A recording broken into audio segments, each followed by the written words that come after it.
Hi friends, నమస్తే అండి. ఎలా ఉన్నారు? బాగున్నారండి? నేనైతే బాగున్నానండి. మీరు ఎలా ఉన్నారు? వర్షాకాలం వచ్చేసింది కదండి. వర్షాకాలం వచ్చిందంటే ఆడవాళ్ళకి పూల మొక్కలు పిచ్చండి.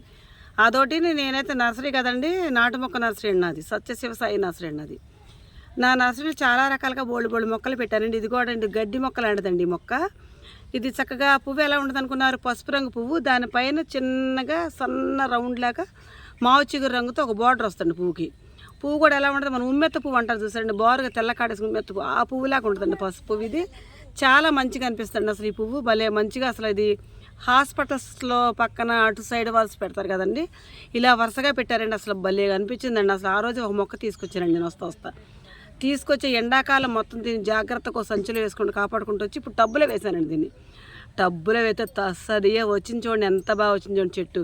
ఇంకొక వారం 10 రోజుల్లో మొగ్గ వచ్చిందండి. మొగ్గ వచ్చిన తర్వాత ఆ మొగ్గలు వీడియో తీస్తానండి, పువ్వులు కూడా తీస్తాను నేను.